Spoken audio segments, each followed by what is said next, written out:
یہ عرض کرتے ہیں مولا میں انہیں پھر زندہ کرنا چاہتا ہوں.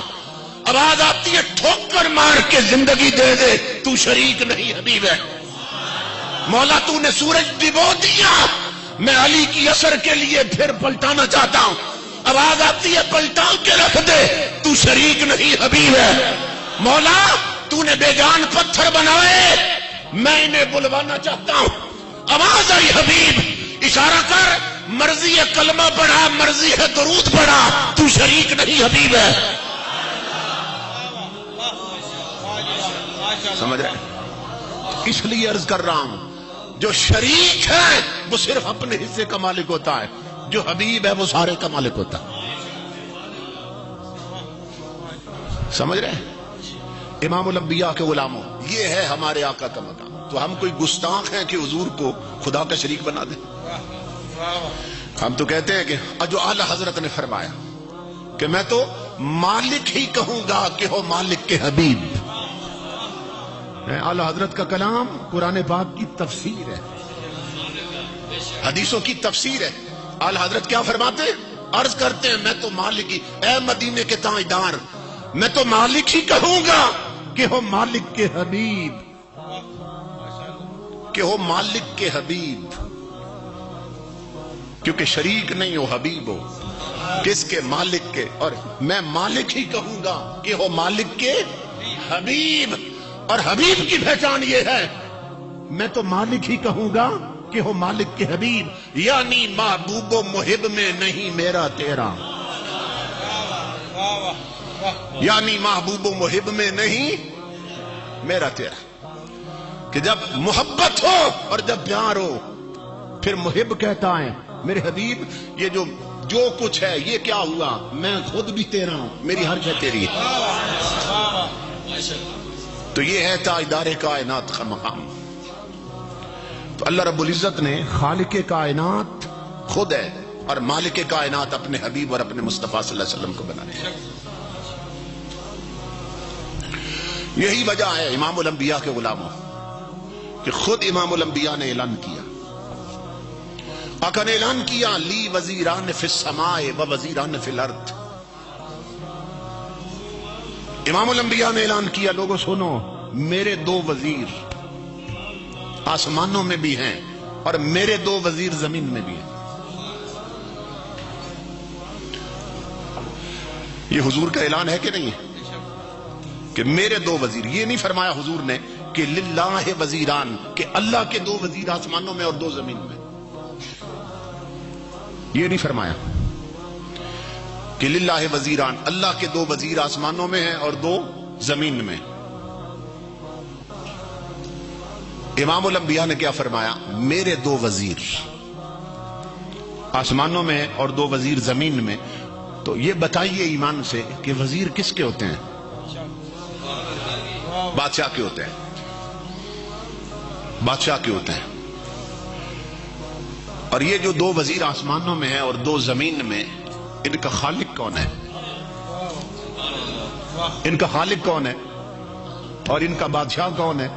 میرا مصطفیٰ صلی اللہ علیہ وسلم. دو وزیر آسمانوں میں اور دو زمین میں. اور وزیر ہوتے ہیں بادشاہوں کے، پٹواریوں کے وزیر نہیں ہوتے، بادشاہوں کے وزیر ہوتے ہیں. تو امام الانبیاء اس حدیث میں بتا رہے ہیں کہ نادان اپنے نبی کو بے اختیار مت سمجھ. تیرے نبی کی حکومت اوپر بھی چلتی ہے نیچے بھی چلتی ہے.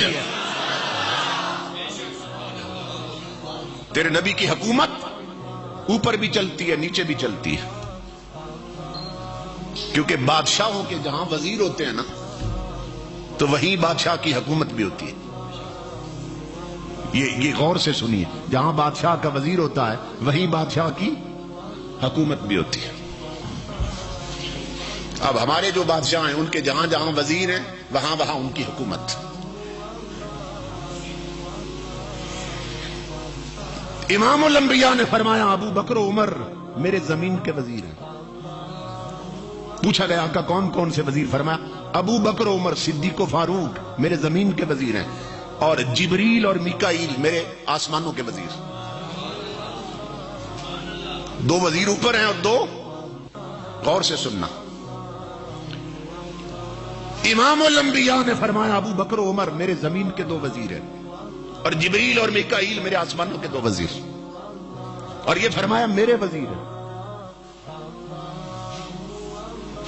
ان کو دوسرے وزیروں جیسا نہ سمجھنا کہ جس طرح بادشاہوں کے وزیر ہوتے ہیں۔ مثلا زرداری کے تھے، زرداری بادشاہ تھا نا، اس کے وزیر تھے، تو بادشاہ گیا تو وزیر بھی دھکے کھاتے گئے۔ اسی طرح صدر مشرف تھا، اس کے وزیر بنے، بادشاہ گیا تو وزیر بھی ساتھ ہی ختم، اور یہ نواز شریف کے وزیر ہیں، یہ جائے گا تو وزیر بھی ساتھ ہی ختم، یعنی صدارت ختم اور وزارت بھی ختم۔ اسی طرح ہو رہا ہے نا۔ امام الانبیاء نے فرمایا لوگوں یہ ابو بکر و عمر عثمانو، ابو بکر و عمر جبریل اور میکائیل، یہ دونوں میرے وزیر ہیں، دو آسمان کے دو زمین کے۔ تو آقا نے بتا دیا ابو بکر و عمر کا مقام کیا ہے، فرمایا نہ تمہارے نبی کی صدارت جائے گی نہ ابو بکر و عمر کی وزارت جائے گی۔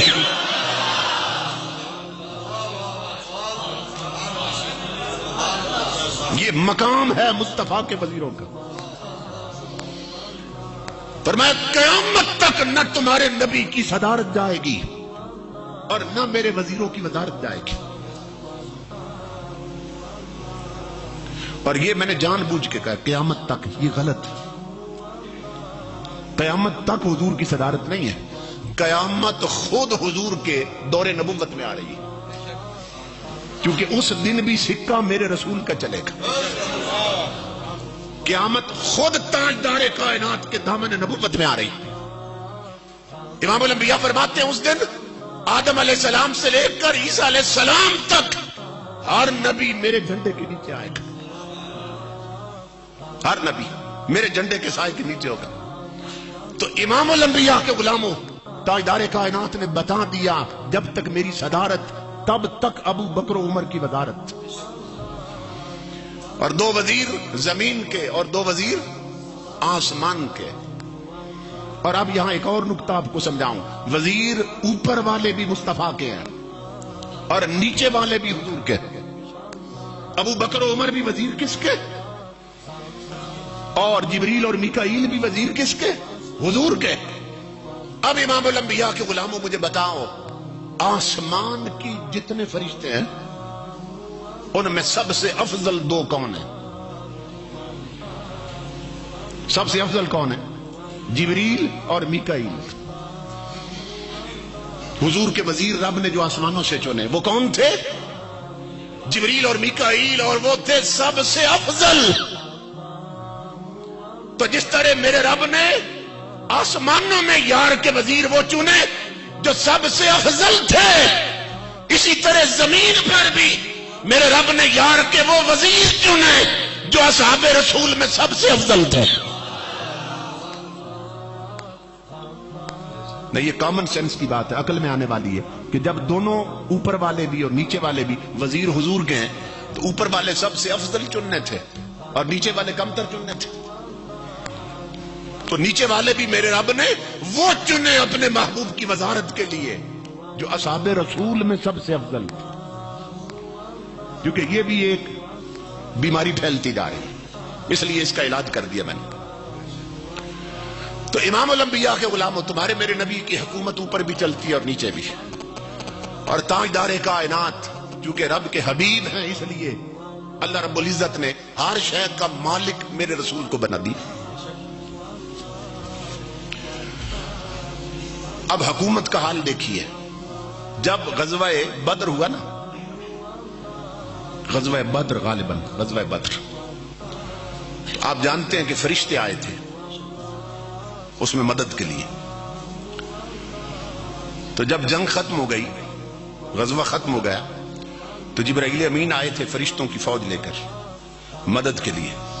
تو جبرائیل امین نے سمجھا کہ اب جنگ تو ختم ہو گئی اور ہمیں اس لیے رب نے بھیجا تھا کہ جاؤ محبوب کے غلاموں کی مدد کرو۔ تو جبرائیل امین فرشتوں کی فوج لے کر نا واپس آسمانوں کی طرف گئے۔ ہوا اس طرح کہ تاجدار کائنات نماز کا وقت ہوا تو حضور امام بن کے نماز پڑھا رہے تھے.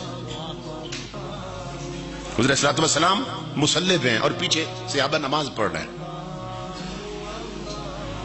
جب امام الانبیاء نے نماز ختم کی تو اصحاب رسول نے عرض کی یا رسول اللہ صلی اللہ علیہ وسلم، آقا آپ نماز میں ہنس کیوں رہے تھے؟ یہ بڑی عجیب بات تھی. یہ میں دکھاتا ہوں. صحابہ نے عرض کی یا رسول اللہ آپ نماز میں ہنس کیوں رہے تھے؟ ایمان سے بتائیں، بھائی امام وہ آگے مصلی پہ، مقتدی پیچھے کھڑے ہوں تو امام جماعیاں بھی لیتا رہے تو مقتدیوں کو نظر نہیں آتا کہ ان کی نظر ہوتی ہے سجدے کی جگہ پہ. امام الانبیاء مصلی پہ کھڑے ہیں، منہ ہے قبلے کی طرف، صحابہ پیچھے کھڑے ہیں. صحابہ کو خبر کیسے ہو گئی کہ حضور ہنس رہے تھے؟